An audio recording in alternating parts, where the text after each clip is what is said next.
Good afternoon, everybody. This is our third of three podcasts at Suffolk New College. It's in the making. And we're joined today by three students who are all studying construction in one shape or form, and someone from the sector, really and truly. What also is like a mentor with young people, and it's about really how we're going to look at how I suppose as people wanting to go into construction, people want to go and get a trade, and in a way, what drives you, what's driven you, where you want to go with that, and the role I suppose that mentors have in your life, how we learn things from other people. So I'm Mark, I'm with Ben today, as it were, as I was the last two sessions. So if you all want to introduce yourself, that would be great. Hi, I'm Nurein. I do level 2 carpentry. Thanks, Nurein. My name is Jace, and I do level 2 multi-skills. I'm Jed, I do level 3 engineering T-level. Bless man. And I'm Teroy, and I'm an electrician. Oh, bless man, bless. So just a question which comes to mind, maybe one for you, not to put the guys on the spot straight away. What do we mean by trades? How many things fit within that? And how long have you been in the trade? Okay, trades. When we talk about trades, we talk about construction. So we're talking about engineers, carpenters, plumbers, electricians, bricklayers, paint and decorators, plasterers, the whole range of things. As the young man said, he's doing multi-skills, so he's probably doing everything. What you normally do Otley College. I went to Otley College as well. We normally do multi-skills. I don't know if it's changed, but you normally kind of have a little taste of every little trade, and then which one you like.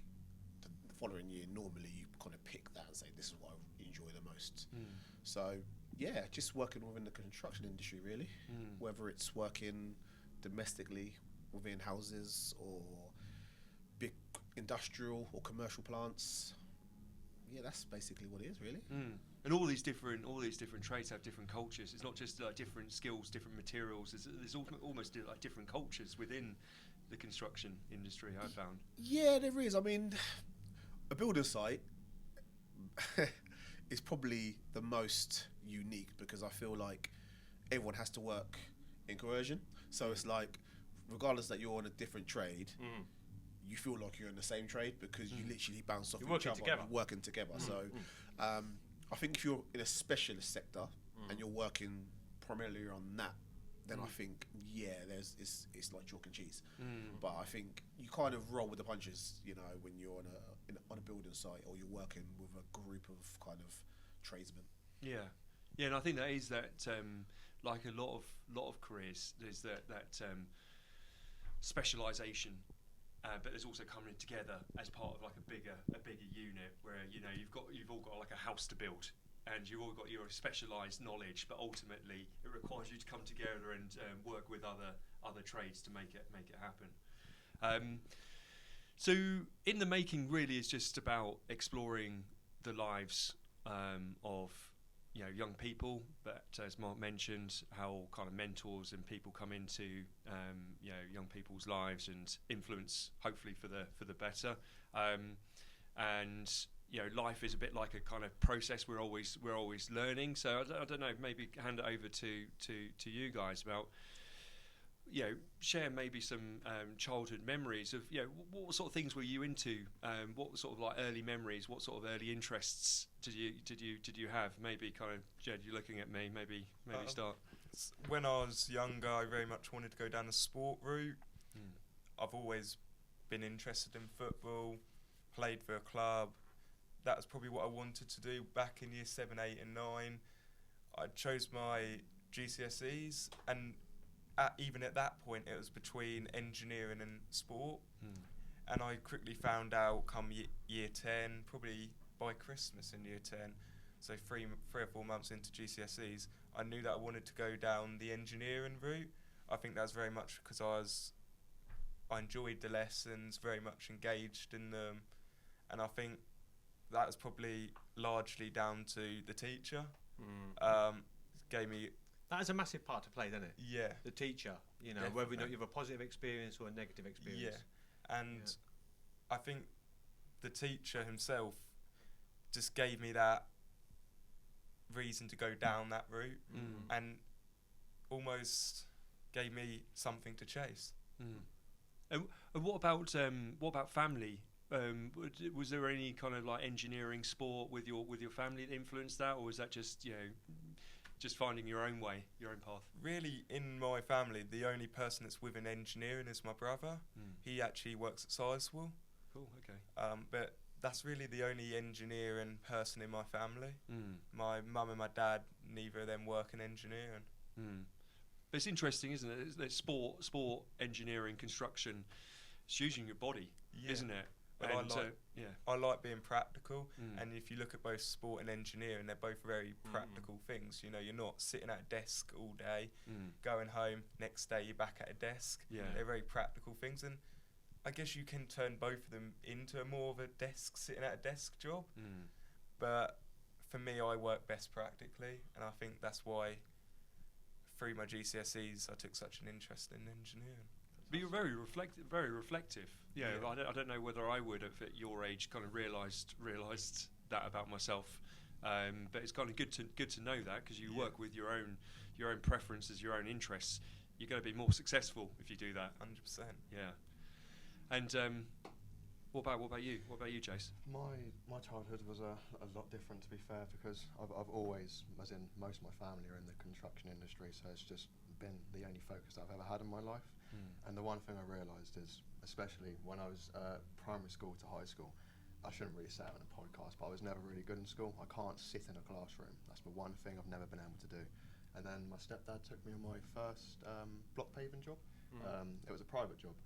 And honestly, since that day, it's just hard labour. I like properly earn, and not just sitting at a desk, exactly like he said, just sitting on a desk typing away. I much rather earn my money by manual labour. Yeah. That's just always been my thing. And ever since that first job, always begged him to take me to other jobs. And then college, that's when it changed it all. I had a teacher called Lloyd, and Lloyd has been the inspiration ever since. And other than that, that's just what the career that I'm following now. Tell us a bit more about Lloyd. Lloyd is a class. Every single morning you turn up, even if you're a minute late, he's on you 24/7. And it's obviously to build that. So when I do go to get a job, then I know now I cannot even be a minute late. It's like any time, the tiniest thing. Let's say I'm doing bricklaying and I go to put my headphones on. Nope, not allowed to do that. Health and safety, you know what I mean? He's always on it. And that's one thing I've always had.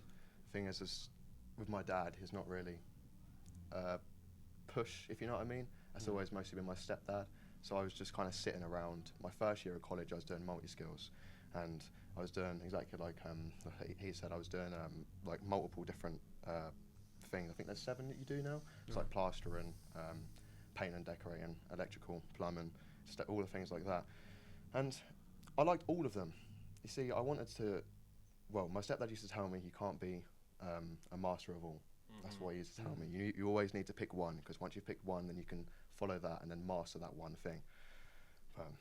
And then I'm choosing carpentry now, so I'm hoping that can take me to where I actually feel like I belong and things like that. Beautiful, man. Yeah. So what about Lloyd, though? Sound like, what is it about him that you listen to him when he comes 2 minutes late or something like that? Something you might, maybe in school you might have said, nah. Literally. I ain't listening to you. I don't know what the about difference Lloyd? was. What are his skills, or he's got a relationship with you? You trust him somehow. Yeah, it's literally, it's just, so level 1, Lloyd wasn't my teacher. I had a different teacher. And yes, they were good teachers, but they weren't on it. Do you know what I mean? Like they weren't.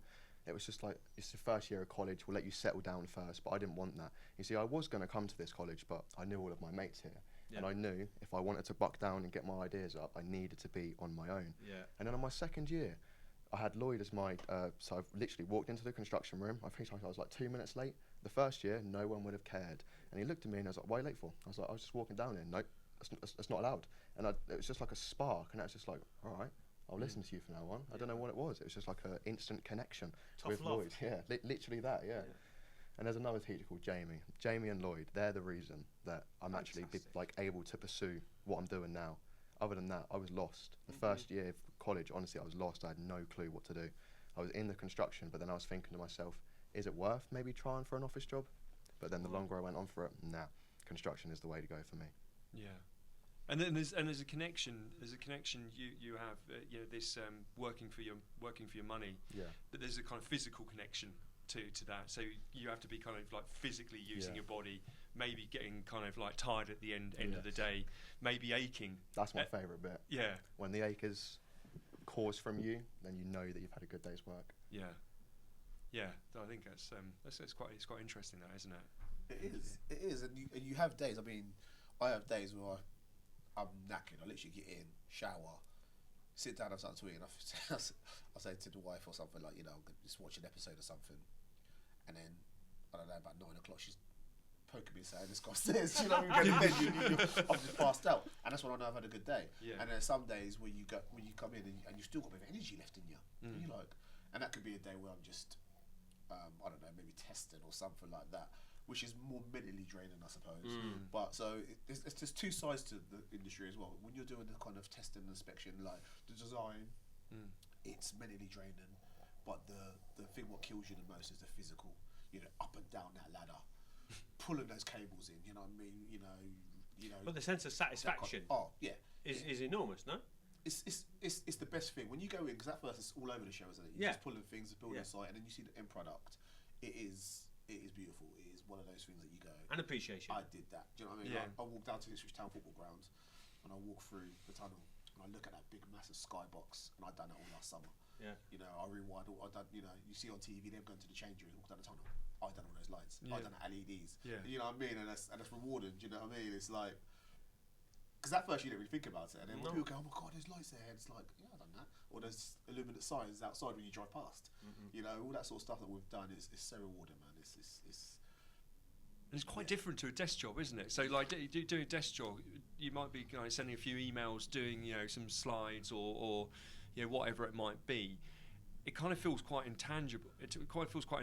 But what you're saying is you've got like a physical space, or you've got the driveway, and it's like this wasn't there this morning, and now it's kind of there by the end of the day, end of the week. And is that kind of physically seeing it actually is quite impactful. Gives you a lot of reward for your efforts. It is. The first time I ever felt that was when I was going past. So when you miss your Otley bus, you have to get the 118 obviously, and it takes you past the long route.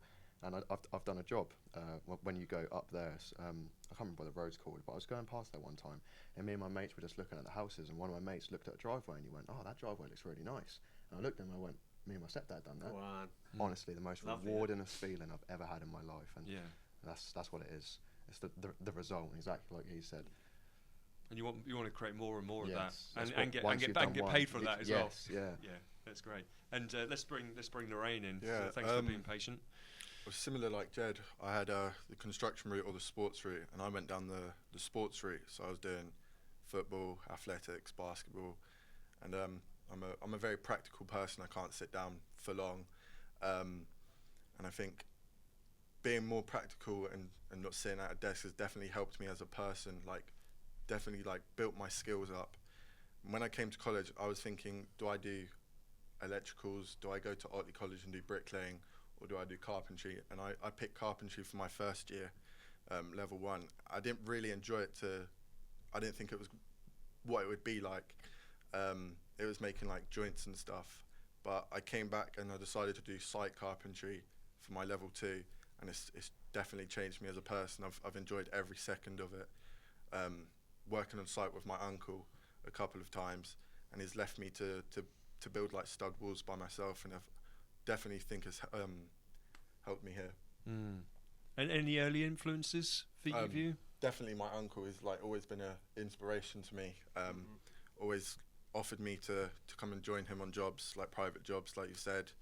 There's a road on Christchurch Road where we built a wall, and multiple business owners have come up to him and said, your work's amazing, we want you to come and work for us. And helping him is obviously showing them that I'm able to do the same as him as well. And what sort of values does he embody with his work, which you think are important? I think he's very attention to detail. If something's not right, he'll try and do it to the best of his ability. And does that translate to you in now how you apply yourself to other areas of life? Yeah, definitely. I would say if I'm not in, like, if I don't feel like something's going the right way, I'll ask for help to try and better myself. Yeah, because a lot of people will just go with it, Yeah. and they won't bother that attention to detail, as you say. So that's good that you've been shown that practically as well, I suppose. Yeah. So it's not just in a book. You've seen the benefit of that actually, which I think, and that's the beauty of all what you guys are doing. Really, you can see the value of what it is that you're doing, as it were. So you can't hide behind that, you know. So you're really accountable for that, as it were. It's quite honest, really and truly, isn't it? You have to be in the construction industry. I remember one time I was doing tiling, as in porcelain tiles it was in a back garden. And this one time I accidentally dropped the mallet on one of the tiles. He had just laid them. Right, and I was so scared to tell him. But you have to be honest, otherwise you lose money. And that's obviously what you want that money. Yeah, But that's one thing as well. You need to be very careful. For example, when you're doing porcelain tiles, one little drop, that could break the whole tile. You have to rip it up. Obviously, you have to dig out all the concrete and stuff. I had to tell him. God, the look on his face, man. Honestly, I was so scared. I suppose that's the thing, isn't it? In trades, there's a lot of all these different steps, all these different processes to kind of get something to where it is. If you then kind of mess up or you realise there's a mistake along the way, actually unpicking all of that work, because all that physical effort. You know, yesterday you might have gone home and thought, yeah, I did a really good job, and then you break something the next day. Literally and it's, first thing in the morning as well. That was horrible. 8 o'clock as soon as we got up, just literally walked onto site, had my mallet ready. I was now going to break out of bed because he accidentally put it in the wrong place. And as I was walking on the tiles, I dropped it, and oh my God, my heart dropped. Yeah. I looked at him. He was like, "What have you done?" I was like, "Nothing." He was like, "What have you done?" He was like, "All right, I've dropped the mallet on the tile that we laid yesterday." And he was like, "That's all right. That's all right." He said, "At least you told me," and that's the honest bit. And that's obviously what made me grow.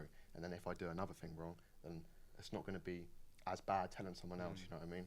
And that's what I think is good whenever you do construction when you're younger, because you learn that confidence to actually express yourself and express the things you've done wrong and express the things People you've make done mistakes, right. don't they? Yeah.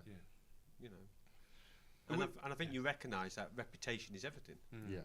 You know, so all of you guys are trying to work. Teroy, you do the Ipswich Town thing, as it were. So, you know, if it don't work or it don't look good, they come knocking on your door, bruv.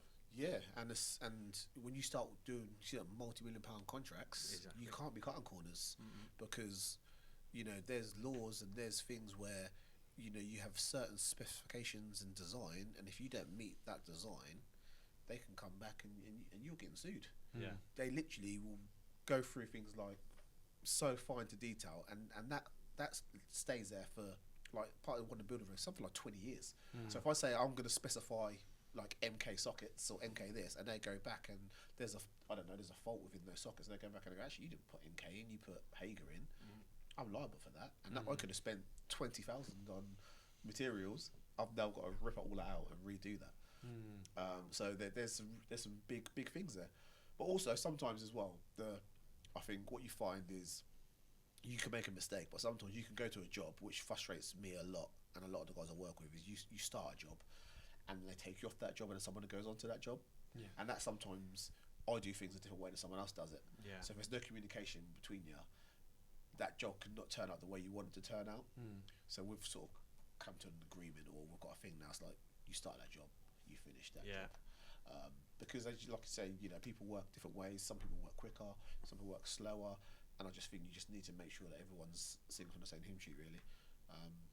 But yeah, definitely honesty is the way, because like I said, you know, especially in certain trades like my trade, I could nick a cable and not say anything, but actually I could burn someone's house down and kill someone. Exactly. Yeah. So, you know, so you have to just be as clear as day and take your time. Don't rush. I know sometimes we have deadlines and stuff, but I've come to realise that actually, if I haven't got enough time and I know that I'm not going to get it done, just speak to the client. Or just speak to my boss and say, we need to extend this, because honesty again. Because, you know, when you start rushing things, that's when you do make mistakes.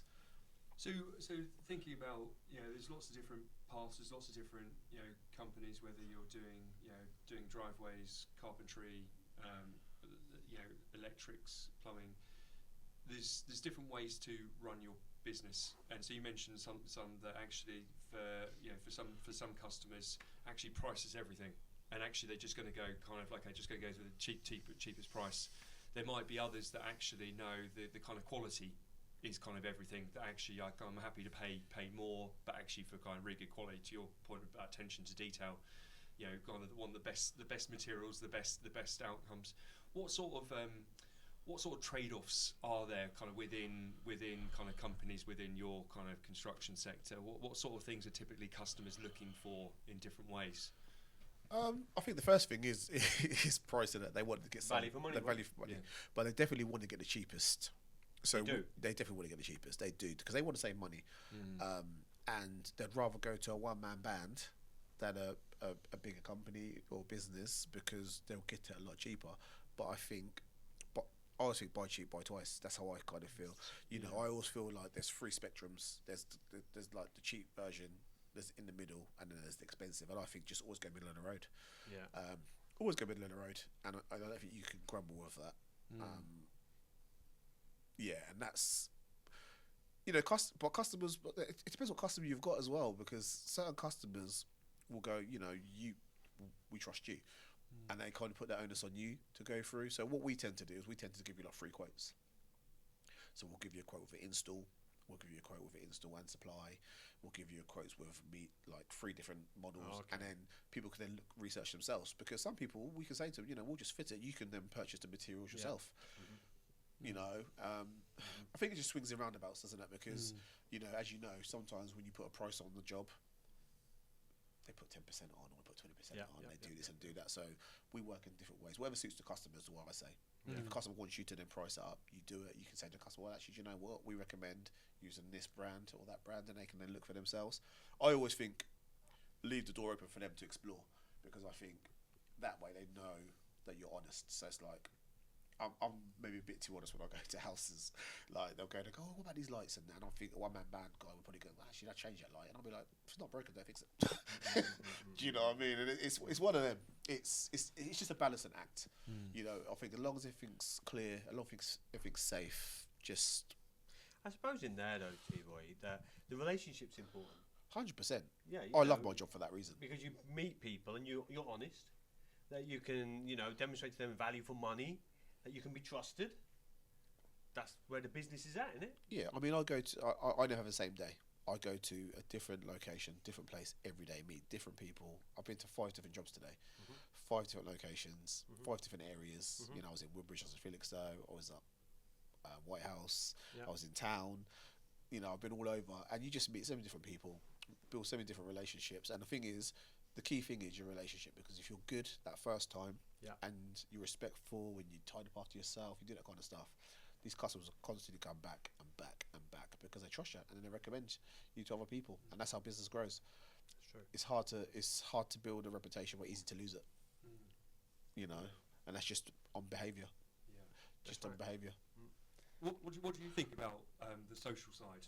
You know, relationships. Exactly like he just said. Reputation is hard to get, but it's so easy to lose. I remember I was at this one job. The guy's house was a house. I've never seen a house bigger than it. You see, the first day we rocked up, the first week we were all cool, and then my stepdad made one mistake. He measured out the AstroTurf, and literally he got it. I think it was like a couple mil too short or something, so we couldn't pull it. So it was so it didn't look like fully flat out. Well, we come the next day, he didn't even want to pay us anymore, because of that one mistake. One mistake, we didn't have that job anymore, and he got someone else to come do it. It's just like, but this whole week you've been telling us how good we've been doing, and it was just like, but it was one mistake. But no, there's nothing about it. Obviously, because it's their money, they can do whatever they want with it, can't they? Yeah, I think maybe, you know, with a kind of strong relationship, a bit of history, and doing other things successfully in the past together, maybe there's less chance. Maybe there's less chance of that. I disagree, you know. Really? And the only reason I say that is because I've had, not me personally, but I've been in situations with customers like that. There's some customers who are just that way inclined. They have the money or the power, and you work for them. They then abuse that. I've been in situations where I've fitted, like, they've designed it, and I've put a radiator here, and that's completely been done. And then the ladies comes and goes, oh, I don't like it now. Can you take it out? You said you wanted it there. Now I don't want it there no more. I want it over here. And honestly, we've had to point on my company have had to say we're not working for this customer no more, because they literally will just some people they just like that Power? that power. They like that power, and you do get. I mean, 99% of the time, the customers I work with are absolutely lovely. You get a coffee offered to you straight away, you know, that kind of thing. They're constantly checking in on you, but you do get the odd one where some customers are just like that, and then some of them just try and not pay you. They genuinely try not to pay you. You get the work done, and oh, no, I don't like that. And or you get the work done, and they refuse to pay because they'll try and make some sort of excuse like it's 5 mil out or 3 mil out. Well, okay, it is, but we can redo that. No. I'd rather not pay. Yeah, and they won't get no one else in. They'll just stick with the work. I've seen it, you know. So that creates a bit of stress and insecurity, doesn't it? oh, 100%. And there is some people out there who out there genuinely trying to rob you, like you know, and vice versa. You know, it's not just the customer. You know, it happens. So Some trades will be doing the same. Some trades do the Yeah. same. You have to be aware. I've been to houses It's where people, innit? you know, working at a house recently, a customer's just been robbed 250 grand. And you know, they basically didn't go to a reputable company, literally went online, Put loads of check a dodgy stuff trade, in or whatever. put people in on there, and then these people come round and they said, I want this money for materials, want this, and they've gone missing with their money. But they didn't do the right checks. They didn't go with companies where insurance were there and people who were, you know, registered under government bodies. Don't do checks. You can do a check as far as you want, can't you? Yeah.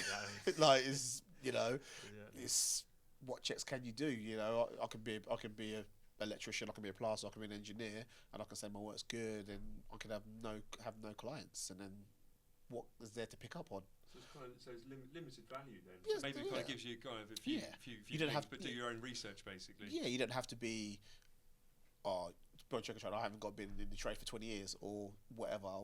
Anyone can register to it and get on it, and it's as simple as that. I'm not saying that's a bad thing, but I feel like you do have to do your research. Your own, yeah. You have to do your research. Make sure they're accredited. Make sure, you know, just little things, just where you know that you're covered, and even, you know, look at reviews or find out people who's done work and see if they've got a website, see if they've got some, you know, that kind of stuff. Because generally, if you look on Check and Trade, they're not. It's just a name and a number.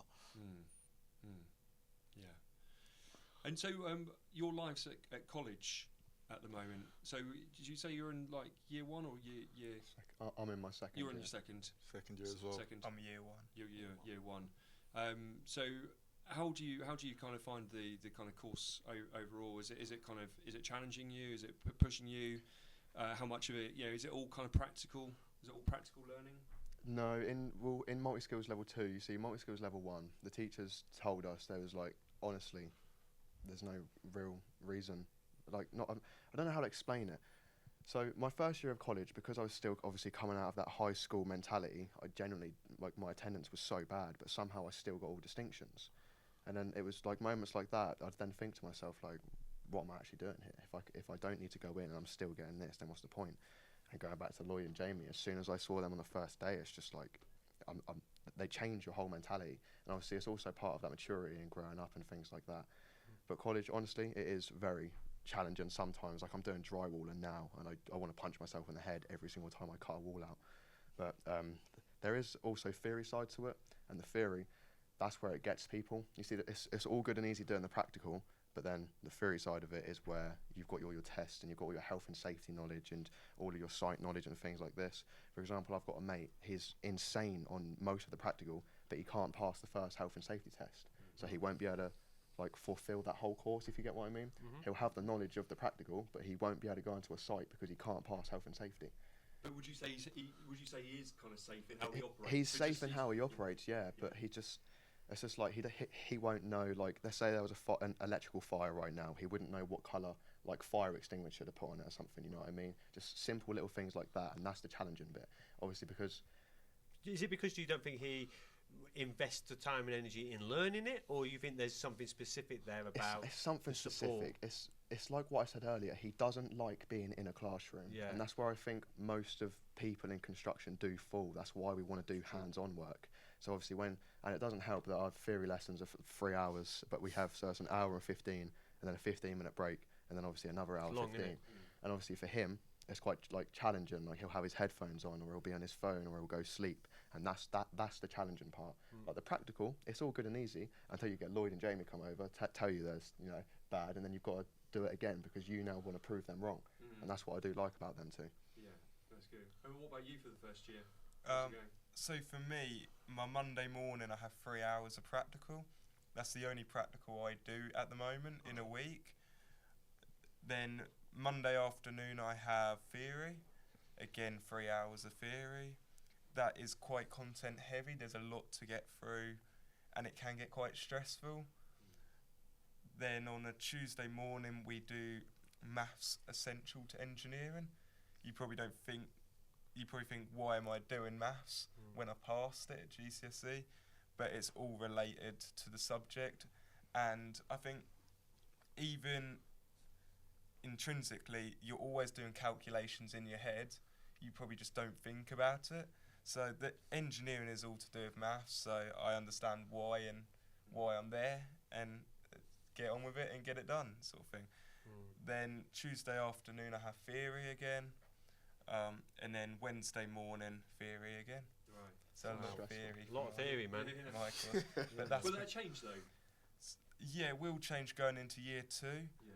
But the reason why is because I'm a level 3 course, I have 2 core exams. I believe at the end of the year, Right. end of the academic year. So that's why I have quite a lot of theory, where a lot of the level 2 courses are examined practically. Well, that's how I'm examined in year 2, but in year 1 I'm examined externally through a paper, pretty much like a GCSE paper. And they're 2.5 hours each, and there's 2 of them. They're heavy, man. So you can see why there's a lot of theory during the week. I've So there's never a been lot able of to sit information that. to cram in, isn't it? Yeah. Yeah. What about your experience, Nurein? I'd say it's a very positive experience. The theory and practical is actually quite leveled out. I mean, Wednesday 1 till 2 doing theory, and then 3 till 5 practical work. On a Friday, it's 9 till 12 for theory, and then we've got like a personal development class 1 till 2, and then 3 till 5 is the practical part, which I think is pretty fair Yeah. and balanced out. Good. And just a thought on social media. I come across quite a few,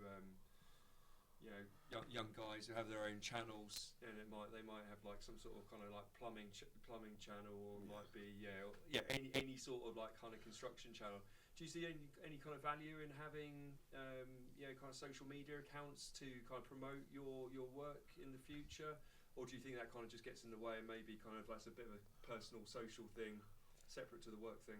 Honestly, I do think it would help you. It's like, for example, Lloyd and Jamie always tell us to take pictures of our work, and that's only so if, for example, we had someone called Flagship coming in a couple of weeks ago, and Housing people. yeah, if they want to see your work, then obviously you've got photos straight away.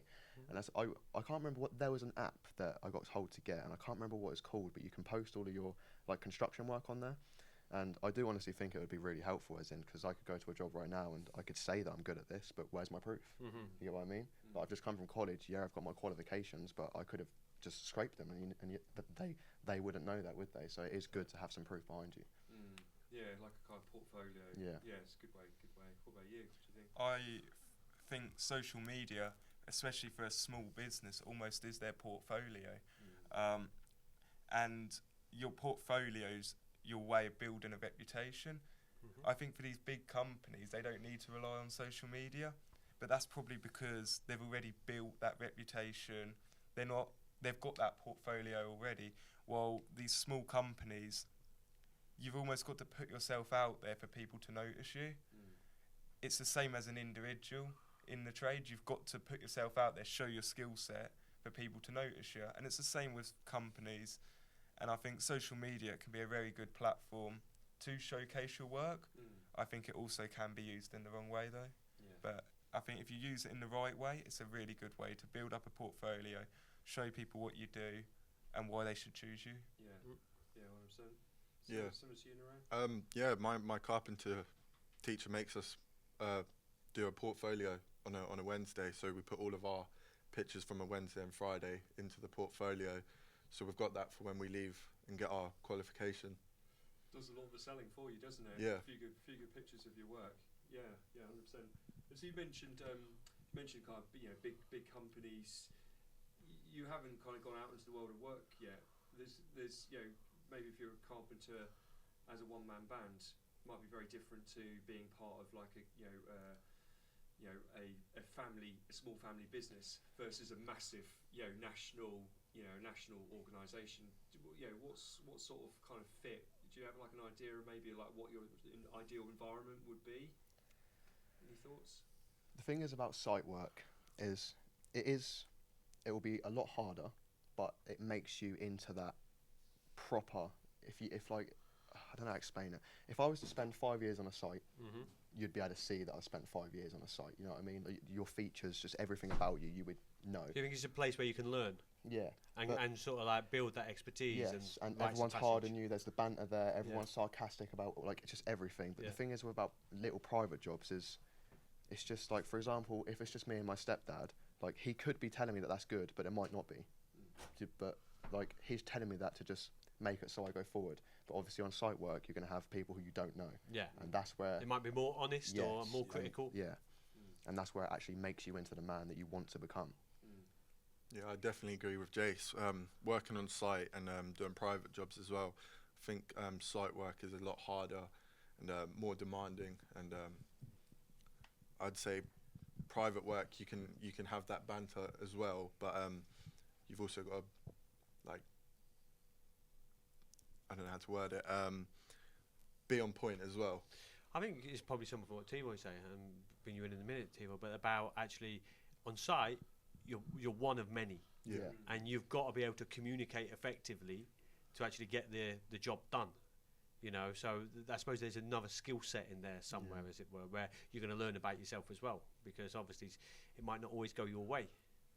I mean, do you think it's a rites of passage to go on site, or not really? You're making some good comments there about, you know, the lifelong learning type of thing going on. Yeah, you learn a lot. I mean, last year, I nearly got into a full-blown scrap with somebody, like literally like to the point where it was a tacker, and I was basically supervising this site, and this tacker was going around and he was just basically bullying a lot of the guys. There was a lot of young apprentices there who were just working on site. A few guys who was working with me, and you know, he was boarding up walls and boarding up things before pipe work had gone in, and he's on a price. Yeah. And the two things when you work on a site, you got people on a price. So the more they do, the more they get, paid. or you get your daily rate. So he came in there from up north, didn't care about nobody else. Literally going through, bullying people, kicking off. And we were doing there's a managers meeting, so we were going through some paperwork, and he was barging everybody, pushing everybody and stuff. And he came past me, just barged me out of the way, and I was just like, "What's wrong with you, man?" He goes, "I'll get out of my FM way." I said, like, speak to people properly. Oh, what are you gonna do about it? I'll knock you out. This guy's proper kicked off. Literally, he just kicked off, and he's gone mental. So my manager's there, the company who I'm working for is there, all these directors and that are there. This is town. Mark Ashton and that are there, and this guy's kicking off like, "I don't care, I want to price you like my way, blah blah." Kept going on. Then he's come past again, barged like someone else again. I said, "I told you guys to get out of my way," but at this point, I've just gone, you know, I've just lost my head in that. I just said, I've just lost my head. I said, you know what? I said, if you want it, I said, you keep offering people. I keep doing something. Let's go outside then. Let's go. I said, let's go. Literally, I said, let's go. And he was like, like, you know. I said, no, let's go. So I threw my hat down, took all my vis off, went to walk out. So I said, come on. You're talking. He came back, and he wouldn't come. I said, you're giving all the big in. I said, we'll go outside, we'll sort this out, and then we'll come back to work. He's too busy, mate. So anyway, it all got calm. Everyone, because I don't ever kick off. I'm quite the most chill person to come across. And everyone was like, where did that come from? He then apologised.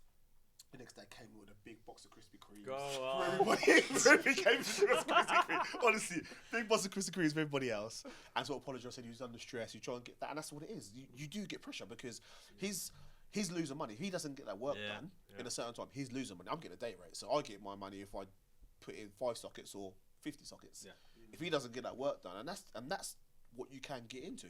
But then everyone else on site works in cohesion. So A site work is definitely something to do, and you learn a lot. Like I said, you have those moments. I mean, that's the only one I've ever had in all the time I've done it. But you know, you do learn, and you know, when you're new to the trade, you will get the mick taken out of you, and you will learn how to be a man, and you will toughen up. And you know, like I've seen young people come in, and they've asked people to get stuff from them. They've put like a bit of conjure up their arms and like very far and like this, and they can't.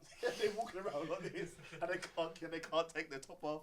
And you get some laughs and jokes, and it's character building sometimes. Yeah, it really is. You learn, and I think people put you to the test sometimes. I think they actually genuinely put you to the test and see what type of person you are. Are you going to be honest? Can you fit into this environment? A bit like in a school playground, isn't it? Or a bit with a football team, or whatever you go into. It's tough. It's tough, man. You have to learn. You do have to learn. I remember bumping out for bricklayers back in the day, and you know they'd have their board there. You'd go and drop your muck on there. Yep. And it would be that far away from where they want it. Yeah. And they'd want you to move it. Yeah. Fucking really? Because you're really? you're Just the move your labourer. back, bro. Just deal with it. Or there's a little bit of stone in it. Yeah. Throw it over the scaffold. And you think, again. are you serious? I remember this one time I was doing roofing, and I had no idea about anything about roofing, right? And this is what they mean about the banter. This one time we was insulating the it was like inside the attic, because I was left to do the attic, and then they were doing the roof. I weren't told about insulation.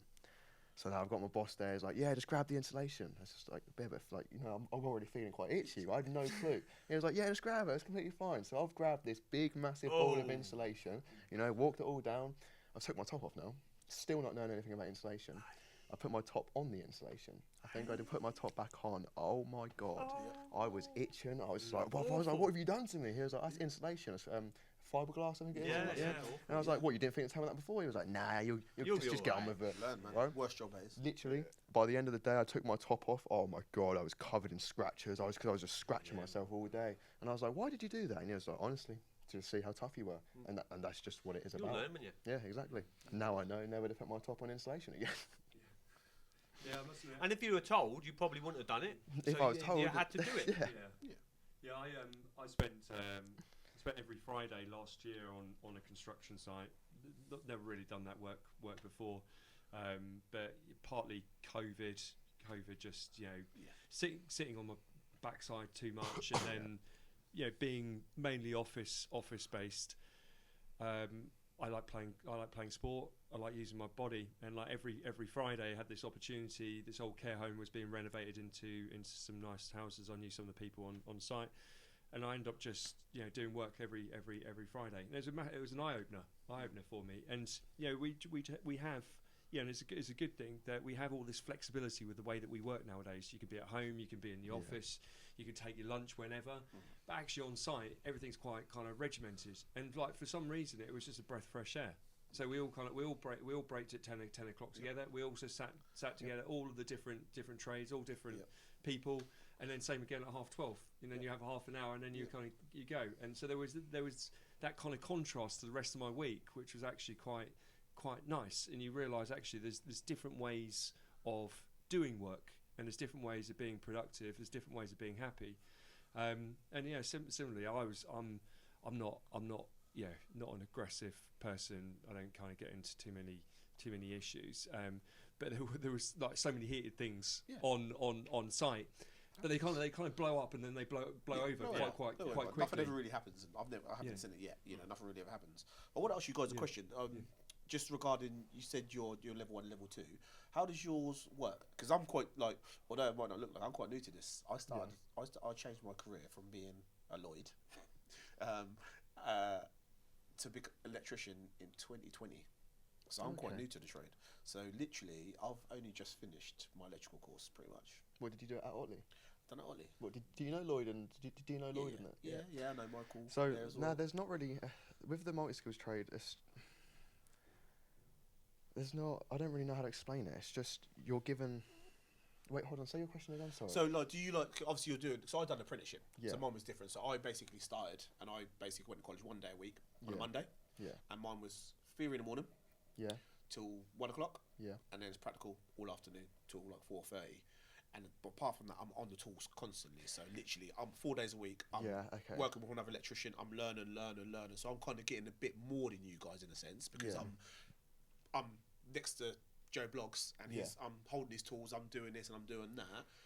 Do you have to get to that point when you finish your level 2? Do you have to then go on to a placement or get a No, or so anything like that, or do you qualify? I could have got an apprenticeship on my level 1, Yeah. but because I had no GCSEs, I had to do level 2 to get my maths and English. Yeah. So my first year, I didn't think I was going to be able to do anything. But then, out of some God holy luck, I actually passed my maths. Yeah. And then when I went into level 2, is when on the induction day I spoke to Lloyd. So we have, on Monday morning, you go in, you have English and maths. Yeah. But if I didn't do English and maths, I'd only be in 2 days a week. Yeah. If I have an apprenticeship, I'm in 1 day a week, just like you said. I'm at work the week, and then I'm at college for 1 day. I think it's doing theory, or it's doing practical work to show what you've done in the apprenticeship. Yeah. But if I want to move on to carpentry level 2 next year, I really do want to try and get myself an apprenticeship, but that means I've got to pass English, and I've never been good at English. That's one thing. But it is a lot. It is very hard. Yeah. What, you guys, same? Is it the same sort of process? So I did my level 1. So level 1, you're doing like your basic joints, and then obviously you've got your joiners who go into the workshop and make the stuff. Yeah. And you've got your site carpenters who fit it all. Yeah. So I'm doing my site carpentry to hopefully get on site. Yeah. And then obviously my teacher, he's like always showing us there's like a website where you can find your apprenticeships. Yeah.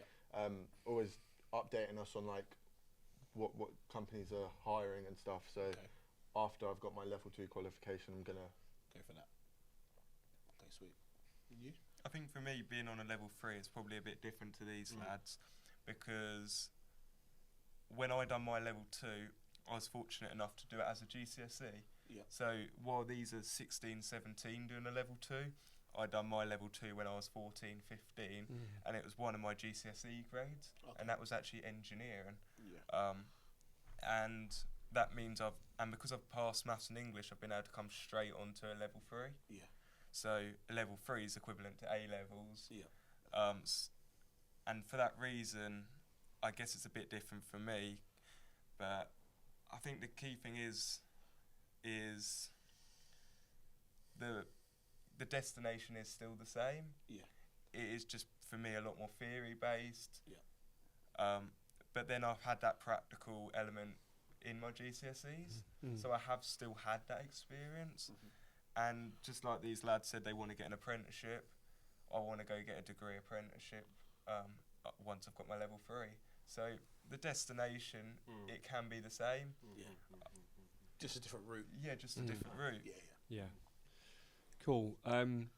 It's been fascinating, hearing about the trades, and we're kind of about to wrap up shortly, but we tend to finish with one question, which is really about the future. So I don't know, picture yourself 5, 10 years, 10 years time. I've always told myself, sorry to interrupt. No, you so go for it. Every single day, I wake up in the morning, I tell myself, when I'm 30, 40, 50, whenever, I will own a multi-millionaire construction business. Gone. And that's my aim goal. If I don't care what I do in life, It's got to be multi-million. as long it doesn't need to be multi-million. It could just have a little bit of money. But I would love to prove my whole family wrong, and I want to succeed heavily in life. I think you will.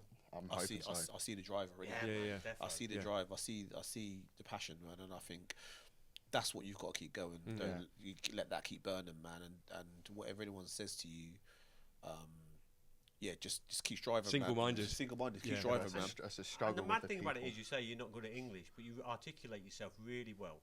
You're really clear. That's one thing. I can speak, like I can debate. Like if we was to have a debate right now, I'd be insane at it. But it's the reading side of it. Like just being able to, I don't know, understand certain types of words and these big words that people come out with. It just doesn't comprehend in my brain, if you get what I'm saying. Yeah, I know, I hear that. But you can go on YouTube and listen to things. That's what I told my son with his GCSEs. He don't want to read either. But even AI, man. Yeah, it's literally just bang like in that. there and get stuff, man. So there's other ways to do things. Yeah. There's other ways. Well, I hope that happens, man. It's it will happen. It will happen. And you, Nurein? Yeah, I definitely want to work for myself. Like I don't like being told what to do, so I want to be the one that tells everyone what to do. Yeah. The boss. Yeah. Yeah. And what about you, Jed? I think in 10 years I want to be in a company just having completed my degree apprenticeship with a degree. In the manufacturing side of engineering, would like to do some machining, and hopefully that's where I am in 10 years with a degree. Yeah, it's good to have goals though, isn't it? It's really goals or motivating. you lose yourself. Yeah, what about you two, Roy? Me. So my end goal is probably to open up some sort of academy to work with young people like yourselves. Before I became an electrician 5 years ago, that's what I used to do. I used to be a teacher, youth worker. And I kind of want to be my own boss. So yeah, that would be the ideal, to kind of take children who struggle kind of academically but more practical, get them into the trade, and teach them the skills. So not just the skills of being an electrician or a plumber or whatever else it is, life skills too, and hopefully they go out to the big wide world. And that's probably my goal. What I would say is, from my experience of going into a trade, from being like a teacher and being a mentor and that kind of stuff, working for a company first is always a good step, because you kind of get to know what's going on before you become your own boss. I've been doing this 5 years and I'm still a baby in the game. Like I don't know half as much as I think I know. So do that first and then build your business, start doing your private jobs, start doing stuff like that. But just follow your dream, man, honestly, because you guys will be successful. And also, if you do want to do an apprenticeship and stuff like that, speak to somebody here and get in contact, because there is a few companies now starting to take people on, like Solar Palau taking on engineers.